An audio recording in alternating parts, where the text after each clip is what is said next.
ஓம் சாய்ராம். நாளைக்கு பார்த்திங்கன்னா ரொம்ப முக்கியமான நாள், அக்ஷய திருதியை வந்திருக்குங்க. இந்த நாளில் நீங்கள் செய்யக்கூடிய எந்த ஒரு காரியமும் பார்த்திங்கன்னா மென்மேலும் சிறந்து விளங்கும் அப்படிங்கிறது ஐதீகம். எல்லாருமே பார்த்திங்கன்னா தங்க நகை மற்றும் வெள்ளி நகை வாங்க சொல்லுவாங்க. உங்களிடம் பணம் இருந்தால் கண்டிப்பாக தங்க நகை மற்றும் வெள்ளி நகைகள் வாங்குங்கள். அப்படி உங்ககிட்ட நாளைக்கு வாங்கக்கூடிய வசதி இல்லைனா இந்த ஒரே ஒரு பொருளை மட்டும் நீங்கள் வாங்கினாலே போதுங்க.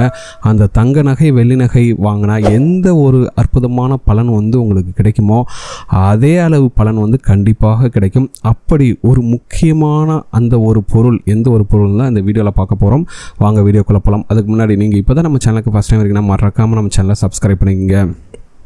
எல்லாருக்குமே நல்லா தெரிஞ்சதுங்க, அக்ஷய தீதி அன்னைக்கு நீங்கள் எந்த ஒரு காரியம் செஞ்சாலும் சரி அது மேலும் மேலும் பன்மடங்காக பெருகி கொண்டே போகும் அப்படிங்கிறது ஐதீகம். கண்டிப்பாக அன்று நீங்கள் தொடங்கக்கூடிய எந்த ஒரு காரியமே பார்த்திங்கன்னா உங்களுக்கு நிச்சயமான ஒரு வெற்றியை கொண்டு தருங்க, சரிங்களா? அப்படிப்பட்ட அக்ஷய தீதி பார்த்திங்கன்னா நாளைக்கு 30ஆம் தேதி வருது. ஸோ இந்த நாளில் நீங்கள் காலையில் பார்த்திங்கன்னா 5 மணிலேருந்து மதியம் 2 மணி வரைக்கும் நல்ல நேரம் இருக்கும். இந்த நேரத்தில் தங்கம் மற்றும் வெள்ளி நகைகள் நீங்கள் வாங்கி கொள்ளலாம். அப்படி உங்களால் தங்கம் மற்றும் வெள்ளி நகைகள் வாங்க முடியலாலும் பரவாயில்ல, நீங்கள் கவலையே படாதீங்க. அந்த தங்கம் மற்றும் வெள்ளி நகைகள் வாங்கியதற்கு உண்டான பலனை உங்களுக்கு அள்ளித்தரக்கூடிய ஒரு பொருள் பார்த்திங்கன்னா கல்லுப்புங்க. ஆமாங்க, கல்லுப்பு மறக்காமல் நாளைக்கு நீங்கள் கட்டாயமாக வாங்கியே ஆகணும். நீங்கள் தங்கம் மற்றும் வெள்ளி நகைகள் வாங்கினாலும் சரி, நீங்கள் கட்டாயமாக கல்லுப்பை வாங்கியே ஆகணும், சரிங்களா? என்ன பண்ணுறீங்கன்னா நாளைக்கு அந்த 2 மணி சொன்னல, அதுக்கு முன்னாடியே காலையில் 5 மணிலேருந்து மதியம் 2 மணிக்கு உள்ளே நீங்கள் ஒரு கல்லுப்பு பாக்கெட்டை வாங்கிட்டு புதுசாக தான் வாங்கணும். கல்லுப்பு பாக்கெட்டை வாங்கிட்டு உங்களுடைய பூஜை அறையில் வைத்து விட்டு அதுக்கப்புறம் நீங்கள் எப்பவும் போல் சாமி கும்பிடலாம். இறைவனுக்கு தூப ஆராதனை காட்டும்போது இந்த கல்லுப்புக்கும் காட்டணுங்க, சரிங்களா? அதுக்கடுத்து என்ன பண்ணிங்கன்னா அந்த கல்லுப்பை எடுத்துகிட்டு போயிட்டு உப்பு டப்பாவில் போட்டுட்டு அதை நாளைக்கே பயன்படுத்தி கொள்ளுங்கள். அதற்கடுத்து முக்கியமான ஒரு விஷயம், இந்த கல்லுப்பில் ₹1 நாணயத்தை மறைத்து வையுங்கள்.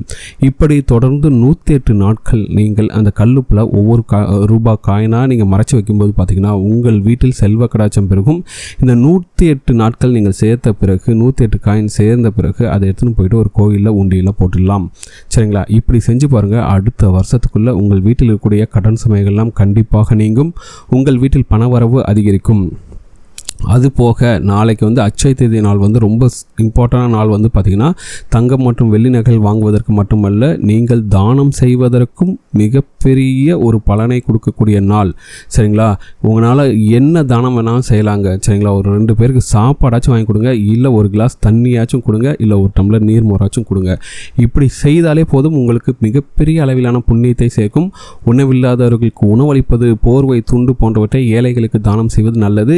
எந்த ஒரு தானம் செய்தாலும் சரி ரொம்ப சிறப்பான பலனை நாளைக்கு உங்களுக்கு செய்யக்கூடிய அந்த தானம் உங்களுக்கு கொடுக்குங்க. மறக்காமல் இந்த சொன்ன மாதிரி கல்லுப்பை வாங்கிட்டு உங்கள் வீட்டு பூஜையில் வைத்து பூஜை செய்து விட்டு அதை நாளைக்கு யூஸ் பண்ணுங்கள். ₹1 நாணயத்தை மறைத்து வையுங்கள். கண்டிப்பாக உங்கள் வீட்டில் செல்வ கடாட்சம் பெருகும்.